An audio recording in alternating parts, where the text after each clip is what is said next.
आज की कहानी एक टीवी रियलिटी शो की कहानी है और इस कहानी के ज़रिए इस पूरी कहानी में आगे और उससे पहले क्या होता है, वो बड़ी ही चौंकाने वाली चीज़ें हैं। बात 2012 की है। 2012 मई का महीना 17 मई। तमिलनाडु में एक तमिल चैनल, चेन्नई में उसका स्टूडियो और उस चैनल पर एक रियलिटी शो आया करता था। इस रियलिटी शो में अलग-अलग सब्जेक्ट पर ऐसे कैरेक्टर को बुलाया जाता था, जैसे आप देखते हैं कई ऐसे शोज़ होते हैं। तो इसमें उस वक़्त के जो हॉट टॉपिक होते हैं, उसी से रिलेटेड कुछ लोगों को बुलाकर उनसे बातचीत की जाती थी। 17 मई का जो शो रिकॉर्ड होने जा रहा था, उसका सब्जेक्ट था कि ये जो आजकल की नौजवान पीढ़ी, ये जो इश्क-मोहब्बत करते हैं, तो इस इश्क-मोहब्बत का उनकी फैमिली पर क्या असर होता है? क्या वो उसका विरोध करते हैं, सपोर्ट करते हैं, क्या है?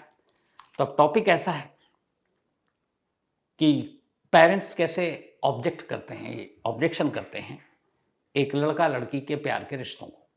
और वो उनकी उम्र भी अभी ज़्यादा नहीं होती है, बिल्कुल टीनेजर 17, 16, 18 साल की उम्र में।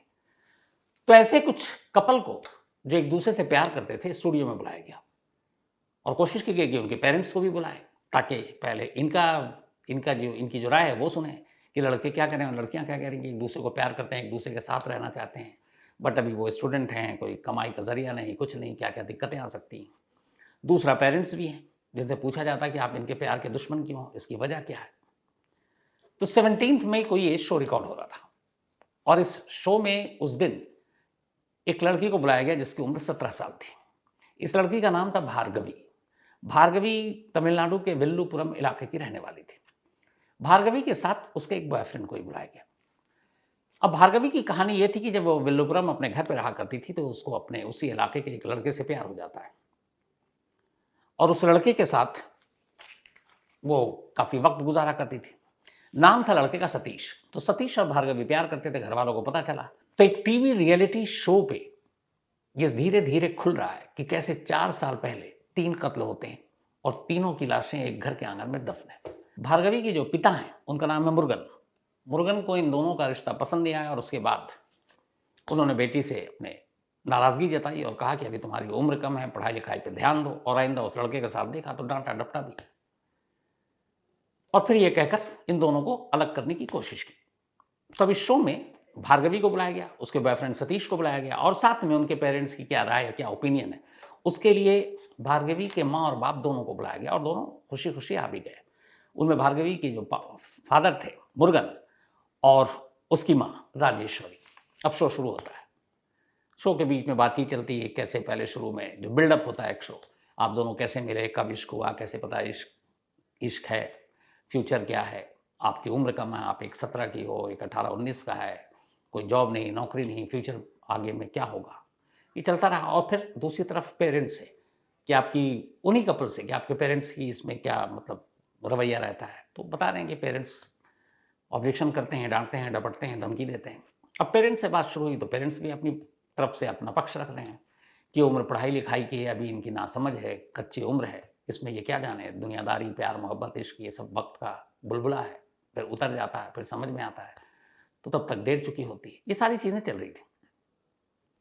अच्छा, सतीश और भार्गवी ये दोनों का इश्क बहुत ज़ोर से चल रहा था। तो जब बाद में ऐसा हुआ कि उसके पिता ने उसके एक समझाने के बावजूद भार्गवी ने सतीश को नहीं छोड़ा, तो वो अपने पेरेंट्स का घर उसने छोड़ दिया और वो अपने माँ-बाप से अलग रहने लगी। तो अब अलग रह रही थी और शो में बुलाया गया, पेरेंट्स भी आए। तो लास्ट में जो शो का होस्ट था एंकर, उसने फिर समझाया, बीच में दखल, जब दोनों तरफ से फिर बहस शुरू हो गई, तो उसने कहा कि ऐसा नहीं होता, आपके ये माँ-बाप हैं, आपके अच्छे के लिए कह रहे हैं, अभी आपकी उम्र कम है, पहले पढ़ाई-लिखाई, करियर पे ध्यान दो। फिर दोनों के बीच में समझौता कराने की कोशिश की होस्ट ने और इसी कोशिश के दौरान एंकर कहता है कि भार्गवी, ये बेहतर होगा कि आप अपने माँ-बाप के पास वापस चली जाओ, क्योंकि आपके माँ-बाप आपके दुश्मन नहीं हैं, आपके भले के लिए कह रहे हैं। और फिर जब करियर में तुम या सतीश कुछ बन जाओ तो फिर अपनी ज़िंदगी शुरू करो। तो जब ये होस्ट कहता है, भार्गवी मना कर देती। वो बार-बार कहता है, वो बार-बार मना करती है। तो उसके बार-बार कहने से कहती है, मैं किसी भी कीमत पे चाहे मर जाऊँ, अपने फादर के घर नहीं जाऊँगी। अब जब वो ज़िद पर थी, तो फिर होस्ट ने उससे पूछा कि आखिर तुम इतनी ज़्यादा क्यों सख्त हो कि तुम बार-बार मना कर रही हो कि अपने फादर के घर नहीं जाऊँगी? जब उसने उसको बहुत ज़्यादा कुरेदना शुरू किया तो अचानक भार्गवी से मुंह से एक लाइन निकल गई, शो रिकॉर्ड हो रहा है ऑन बिल्कुल कैमरे पे। उसने कहा कि मैं अगर गई अपने बाप के घर तो ये ठीक मुझे और मेरे बॉयफ्रेंड को वैसे ही मार देंगे जैसे 4 साल पहले इन्होंने 3 लोगों को मारा था। तब भी एक लड़का और लड़की प्यार करते थे, उन दोनों को मारा और उस लड़की के बाप को भी इन्होंने मार दिया। अब पहले जब बोला तो एंकर को कुछ समझ में नहीं आया होस्ट को। उसने कहा तुम क्या कह रही हो? कह रही हाँ, और ये मुझे हमेशा धमकी देते हैं कि तू सुधर जा, अगर तूने सतीश से मिलना बंद नहीं किया तो तेरे को भी वैसे ही मार दूंगा जैसे हम तीनों को मारा। तो एंकर को लगा कई बार माँ बाप धमकी देते हैं, डराते हैं, उसके लिए कहते हैं कि देख तुझे भी मार दूंगा, उससे मारा था, ये होता है। तो एंकर को लगा कि भार्गवी यूं ही कह रही है, लेकिन फिर उसने कहा कि आपको पता है आप क्या कह रहे हो? इस वक्त एक रियलिटी टीवी शो पर बैठी और अब आप इल्ज़ाम लगा रहे हो कि आपके बाप ने 3 कत्ल किए हैं। वो कहती है हाँ मैं बिल्कुल कह रही हूँ और मैं अपनी बात पे कायम हूँ। तो उसने कहा आपने देखा? उसने कहा नहीं, मेरी माँ हमेशा कहती है। अब उसने माँ की तरफ उंगली उठा दी, राजेश्वरी उसकी माँ का नाम। उसने कहा कि कई बार मैंने कहा कि मुझे सतीश के साथ जीने दो, शादी करने दो, बट वो पापा मानते नहीं, और जब माँ से कहती हूँ तो माँ मुझे समझाती है कि ऐसा मत कर, बाप को गुस्सा मत दिला, वरना वो वैसे ही तुझे भी मार देंगे जैसे उसने 4 साल पहले 3 लोगों को मारा था। अब लाइव शो रिकॉर्डिंग चल रही है, बल्कि लाइव नहीं था, रिकॉर्डिंग चल रही है शो का, और ये बात भार्गवी कह रही है और उन दोनों के बारे में जो वहीं बैठे हैं, यानी उसके माँ बाप। जैसे ही उसने बोला तो राजेश्वरी ने बोला कि नहीं नहीं, मैंने जो भी कहा है, मैं लेकिन उन तीनों कत्ल की गवाह नहीं, विटनेस नहीं हूँ, मेरे सामने कत्ल नहीं हुआ है, लेकिन हाँ मुझे कई बार इन्होंने कहा तो मैंने भार्गवी से कह दिया। अब जब मुर्गन से पूछा गया तो उसने कहा कि ये पागल है, यूं ही बोल रही है, मेरे ऊपर इल्ज़ाम लगा रही है, प्यार में अंधे होकर अपने बाप के ऊपर झूठा इल्ज़ाम लगा रही है। अब ये सारी बातें जब हुई तो एंकर का थोड़ा माथा ठनका। उसे कहता है कि उसे लगा कि पता नहीं क्या बात है, कौन सी सच्चाई है, लड़की सच कह रही है या पेरेंट्स सच कह रहे हैं। तो उसने खैर पूरी बातचीत रिकॉर्ड कर ली। उसके बाद इसने इस शो को होल्ड कर लिया। इसको ऑन एयर जाना था उसके 2-4 दिन बाद ही, बट उसने इस शो को ऑन एयर नहीं किया। उसने अपनी टीम से कहा, क्रू मेंबर से, कि एक काम करो, तुम वेलुपुरम जाओ और ये जो लड़की जिस गांव की है उस गांव में जाओ और उस गांव में जाकर पता करो कि क्या 4 साल पहले, ये बात 2012 की है जब ये रिकॉर्डिंग हो रही थी, तो 2008 में इस गांव से कोई ऐसे 3 लोग हैं जो गायब हैं, क्योंकि ये 3 कत्ल की बात कर रही है। अब क्रू मेंबर पहुंच गया गांव जाने के बाद उन्होंने पूछताछ शुरू की, तो बहुत बड़ा गांव था नहीं, थोड़ी देर में उसे पता चला कि हाँ साहब, इस गांव से 2008 दिसंबर से 3 लोग आए और उसने उन तीनों का नाम बताया। उनमें से एक का नाम था लावण्या, लावण्या का बॉयफ्रेंड सिलंबरसान और लावण्या के पिता शेखर। अब जब ये बात पता चली तो क्रू मेंबर वापस आकर अपने एंकर और प्रोड्यूसर को ये बात बताता है कि साहब वहां से 3 लोग गायब हैं। अब इधर ये चूंकि रिकॉर्डिंग थी, रिकॉर्डिंग हो गई 17 मई को, सब लोग चले गए, उसमें मुर्गन भी चला गया जिसके ऊपर उसकी बेटी ने इल्ज़ाम लगाया था 3 मर्डर का। अब रिपोर्ट आ गई गांव से कि 3 लोग वाकई मिसिंग है, लड़की, इसका मतलब है जो भार्गवी है वो सच कह रही है। तो ये सारी चीज़ें जानने के बाद अब इस शो को ऑन एयर किया जाता है। 17 मई को ये रिकॉर्डिंग हुई थी और 28 मई 2012 को ये शो ऑन एयर जाता है, 28 मई 2012 को। अब उसमें ये सारी बातचीत थी जो मैंने आपको बताई। इस शो के ऑन एयर होने के बाद 28 मई को हुआ, उसके 3-4 दिन के बाद 1 जून को एक लेडी उसी गांव के पुलिस स्टेशन में जाती है और वहां जाकर एक रिपोर्ट लिखाती है कि मेरे पति शेखर और मेरी बेटी लावण्या ये पिछले 4 साल से गायब है, दिसंबर 2008 से। पुलिस वालों ने कहा कि तुम 4 साल बाद अब क्यों रिपोर्ट लिखाने आई हो? तो उसने कहा मैंने वो शो देखा, अभी रियलिटी शो जो वीकली टेलीकास्ट होता है, और उसमें मैंने देखा भार्गवी ये बोल रही, भार्गवी को मैं जानती हूँ, उसके पिता को मैं जानती हूँ, उसकी माता को मैं जानती हूँ, और उसने कहा कि 3 लोगों का कत्ल किया है और वो कह रही है 4 साल पहले, और उसने कहा इत्तेफाक से वो 4 साल पहले से ही मेरे पति और मेरी बेटी गायब है और मेरी बेटी का एक बॉयफ्रेंड भी था और वो भी गायब है। अब जब पुलिस ने ये सुना कि ये रियलिटी शो, तो पुलिस ने भी रियलिटी शो देखा। उसके बाद उसने चेन्नई के उस एंकर से कांटेक्ट किया जिसने ये शो होस्ट किया, उससे फिर पूरी सारी जानकारी ली, वो जो शूट टेप था वो सारा शूट टेप लिया, उसमें रॉ विजुअल लिए जो रॉ फुटेज थे, और ऑन एयर जो गया वो सारी चीज़ें अपनी कस्टडी में ली। अब पुलिस को लगा कि मामला वाकई गड़बड़ है, ये लड़की सच बोल रही है। अब पुलिस की एक टीम गांव पहुंचती है और वहां जब जाती है तो पता चलता है कि मुर्गन के घर में तो कोई है ही नहीं, उसकी बीवी और वो दोनों गायब हैं। अब पुलिस को शक और बढ़ता है। अब इत्तेफाक से इस लड़की ने, यानी कि भार्गवी ने, ऑन एयर शो में ये कहा था कि मेरी माँ हमेशा कहती है कि तेरे पिता भी तुझे वैसे ही मार देंगे जैसे 4 साल पहले 3 लोगों को मारा और फिर मारने के बाद घर के कुएँ के पास ही दफना दिया घर के अंदर। ये बात उसने कई बार रिपीट की थी कि उन तीनों का कत्ल करने के बाद मेरे ही घर में कुएँ के पास गड्ढा खोदकर दफना दिया था। अब ये इंटरव्यू पुलिस ने भी सुना, रियलिटी शो का पूरा। अब घर पे कोई है नहीं, लेकिन भार्गवी मिल गई क्योंकि वो भागी नहीं थी। तो भार्गवी से पुलिस ने पूछताछ की, उसको लेकर घर आई।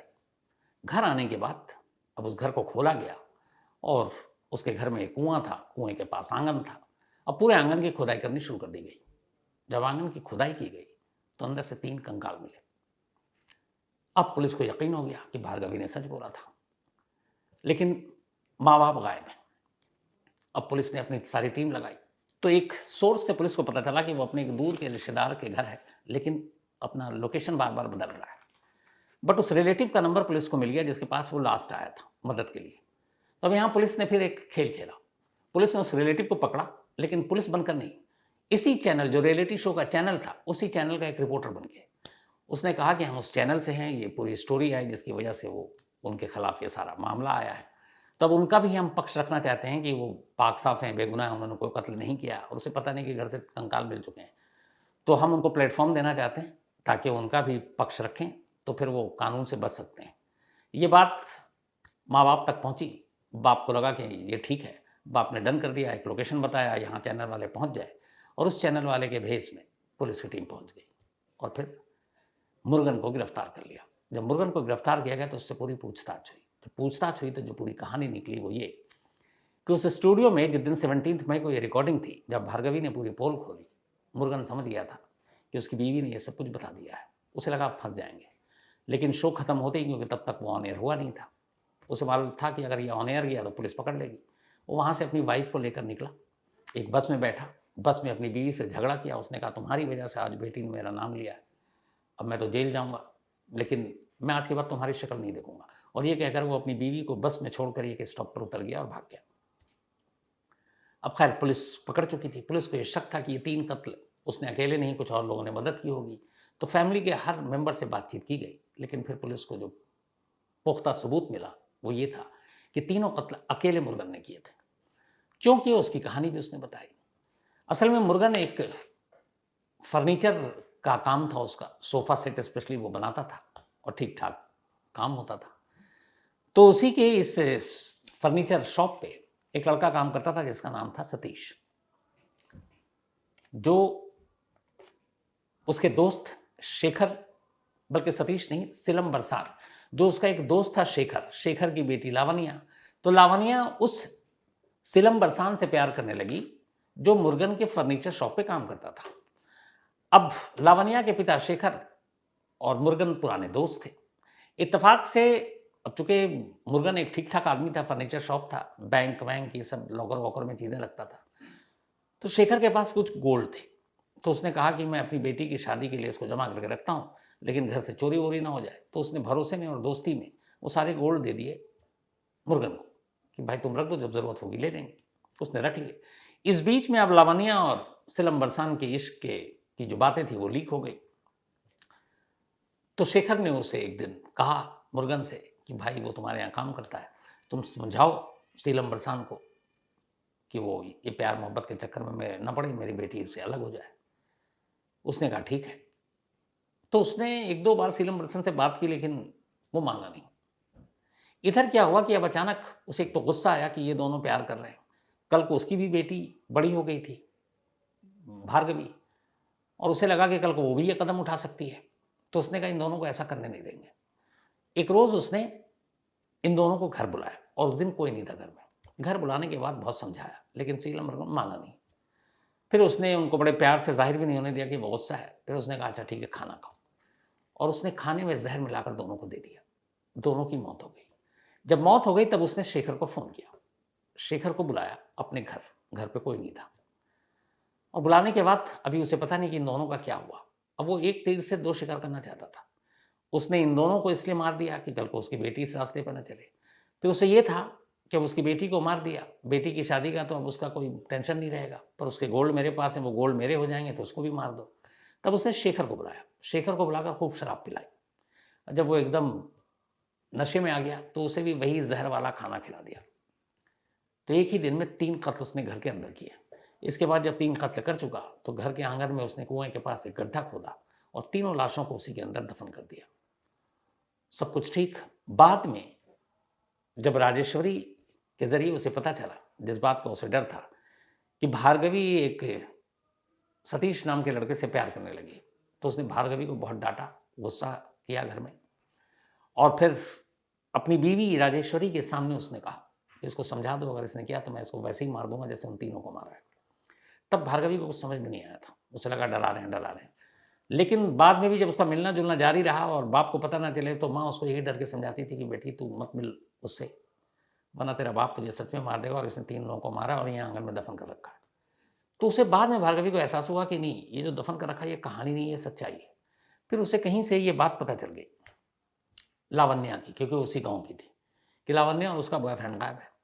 लेकिन अब पुलिस ने पूछा जाकर जो शेखर है उसकी वाइफ से कि आपका पति और आपकी बेटी 4 साल से गायब है, और आपने पुलिस में इस शो को देखने के बाद 4 साल बाद आपने 1 जून को रिपोर्ट लिखाई, तो 4 साल आपने रिपोर्ट क्यों नहीं लिखाई? तो उसकी बीवी ने अपना जो बयान दिया वो और चौंकाने वाला था। उसने कहा कि असल में मुझे मालूम था कि मेरी बेटी लावण्या और सिलम बरसात ये दोनों प्यार करते हैं, और वो लड़का अच्छा, तो मेरी भी सहमति थी एक तरह से, लेकिन उसके पिता थोड़े नाराज थे शेखर।